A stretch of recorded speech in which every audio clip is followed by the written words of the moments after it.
Good morning viewers and welcome back. Today is the Monday the 29th of September 2025, so this will be day 12 of full self-driving supervised down under version 13.2.9 in Australia and New Zealand. This morning I thought I would do a little roundabout challenge in hopefully heavy traffic. It's 8:19 a.m. in the morning on a Monday morning.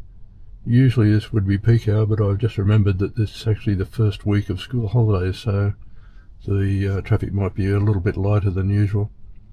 For those who are familiar with the area, this is in Norwest. I'm going to be driving up and down Norwest Boulevard. I'm starting here in Barina Downs Road. I'm just parked by the side of the road. We're going to go up here and turn left into Windsor Road, then left into Norwest Boulevard.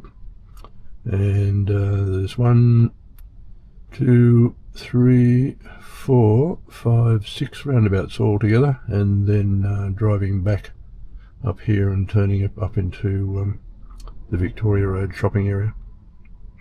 This roundabout here is one that at times of very heavy traffic is controlled by traffic lights. At all other times it's just a normal roundabout. This can be one of the busiest roundabouts here, and the one, if there's going to be any difficulty, I expect it to be with this one. But as I said, this is school holidays and we may not have any problem at all. If that's the case, then I'll come back at another time when it's not school holidays and I expect the traffic to be a bit heavier.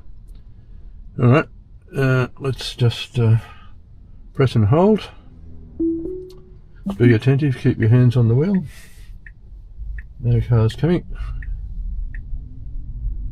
We'll join the queue to turn left onto Windsor Road.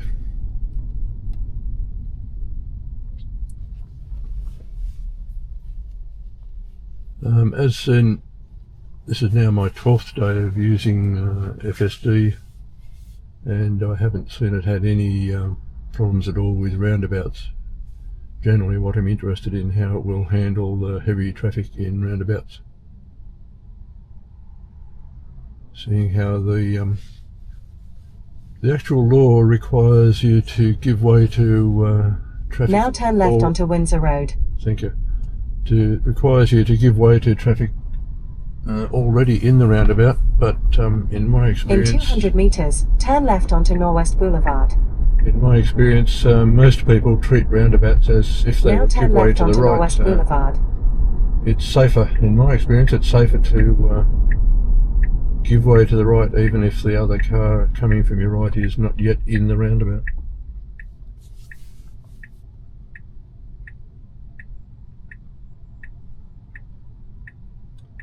It's a bit of an overcast day in Sydney at the moment. I've had some very, very, very light rain on the windscreen,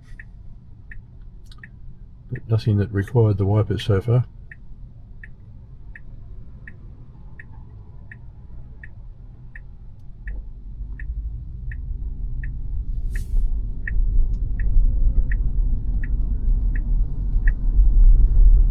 .70 speed limit down Norwest Boulevard.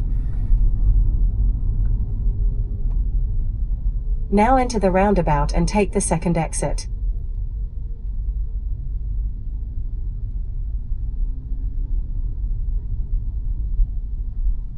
I would probably most of the time I would be driving in the right lane here myself,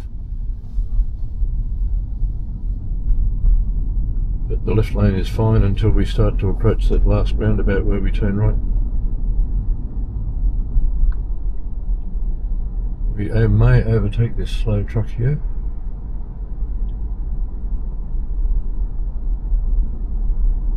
I've said before in these videos and on a couple of the forums that other people have mentioned that their cars accelerate quite slowly and travel well below the speed limit.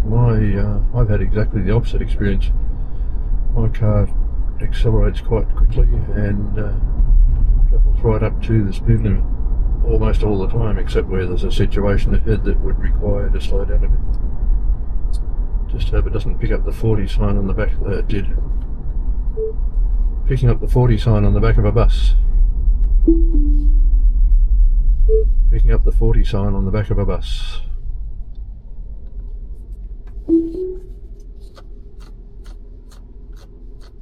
Wind it up to 70. There's another 70 speed sign just ahead, so it'll pick that one up. And adjust the speed limit here. I really would have thought after 2 years of testing in Australia that Tesla would have solved that reading the 40 sign on the back of a bus by now. The law is that that 40 speed limit on the back of a bus only applies if the bus is stopped and if there's two orange lights, one either side of the 40 sign, if they're flashing. And even then, the 40 limit only applies while you're actually passing the bus. Once you pass the bus, you can go back up to whatever the general speed limit is. And the fact that Tesla's reading every one of those signs as a new general speed limit is a real nuisance. In 200 meters, enter the roundabout and take the second exit. Particularly if you're doing 100 or 110 on the motorway and you pass a bus. Now enter the roundabout and take the second exit. And the car suddenly slows down to 40 kilometres an hour and you've got vehicles close behind you. Oh, that was a bit too far. There's a problem there that, I mean, any human driver could see that there was a car behind us on, sorry, a car coming from the right. It was temporarily obstructed by the car beside us in the next lane, and my car started to move. In 200 meters, the enter the Teslas don't seem roundabout to and have take any the second persistence of exit. memory. They don't. You would have seen the car on the approaching from the right. It was then obstructed by the car Now enter the roundabout beside and me, take the second exit. and he forgot that there was a car coming from the right and started to move again. It's a repeating problem I've experienced with the car having no memory of what happened a second ago. No persistence or permanence of In memory. 200 meters, enter the roundabout and take the third exit. The traffic's not too heavy this time, so the traffic lights are not operating, and Now enter the roundabout and take the third not actually exit. a lot of traffic in this roundabout, so it shouldn't be a problem.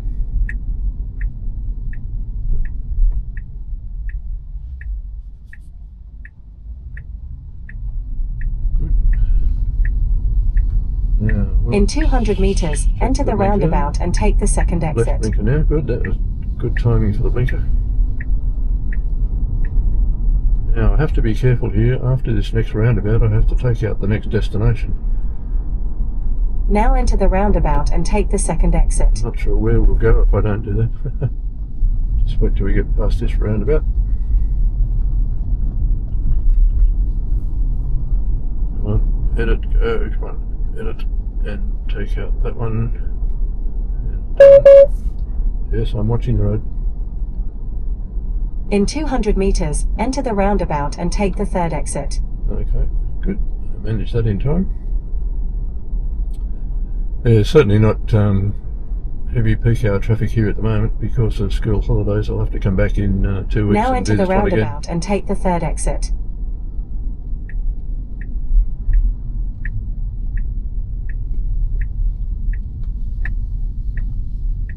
I'll check for a left blinker. Not yet, not yet. Do it now. That's good. Good blinker on 2 of those roundabouts.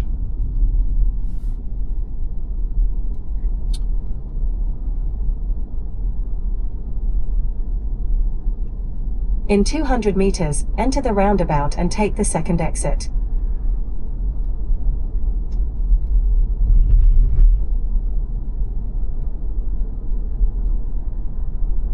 Now enter the roundabout and take the second It's exit. gone over a unbroken line there. It shouldn't have done that. I notice sometimes when the road sort of appears to widen a little 200 bit, it'll go meters, out and enter the try and drive roundabout in the and take centre the of that first space exit. instead of as a human driver would do, just sticking by the lane line on the right. Now enter the roundabout and take the first exit.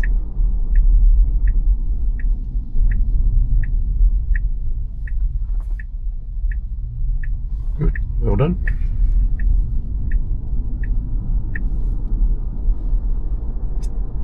I'll definitely have to come back and do this in out of school holidays. The traffic is In very 200 light. meters, enter the roundabout and take the second exit.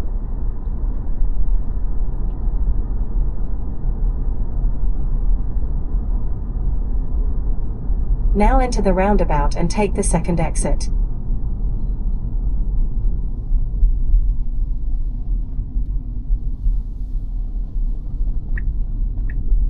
Oh, there we go. There's a left exit blinker.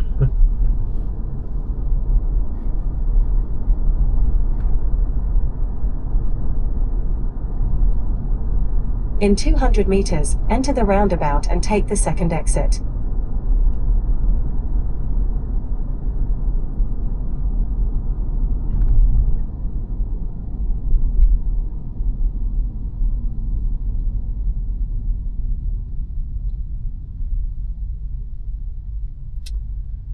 The other thing, after 12 days, Now enter the roundabout although and I'm take the still second exit. definitely guarding the steering wheel and the pedals, I'm not. I'm a lot more relaxed now than I was 12 days ago.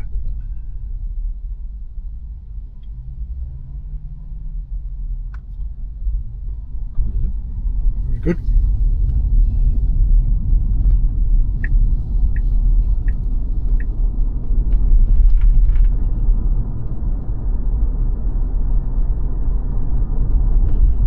My car certainly accelerates quite quickly, and apart from the cars in front would be going right up to the speed limit.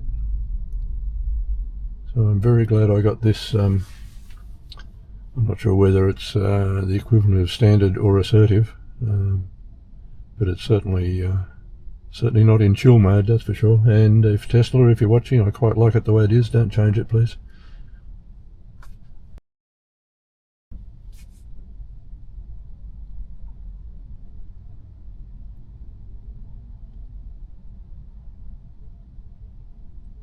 When we finish this drive, which should be in about 4 minutes, I'll then be switching on Uber, and if there's any interesting drives recorded, I'll be posting them, so keep a lookout for those.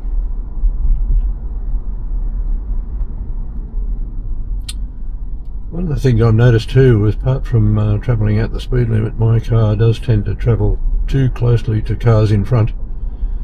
I'm sure that the computer has much faster reaction time than I do, but it certainly would be off-putting for the driver in front to have a car following so closely. And secondly, if something, we could stop fast enough if the car in front just braked heavily. But if the car in front stops suddenly, meters, like it hit something, for example, then I'm not certain that it would be able to stop that quickly. Yeah, let's see what we do for a lane choice up here. Now enter the roundabout and take the second exit. We're in the left lane, and if memory serves me correctly, if we stay in, there's a bit of indecision there. If we stay in this lane, we will be turning right. Now turn right onto Windsor Road. That's good. This is a good lane because we're about to go right then left. And look at this, I've got my hands down on my knees, it's nowhere near the steering wheel. Well, sorry, I'm near the steering wheel, but not holding the steering wheel. In 200 meters, turn left onto Gladstone Road.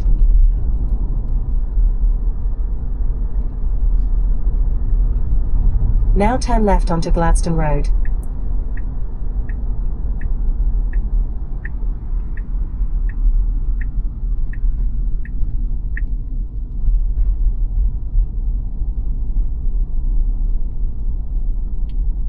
A little bit of a funny shape to this intersection. Now turn here. left onto Hudson Avenue.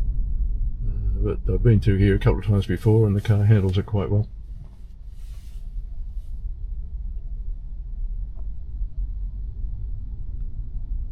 Sometimes gets a little bit too close to this curb on the left here, but not this time.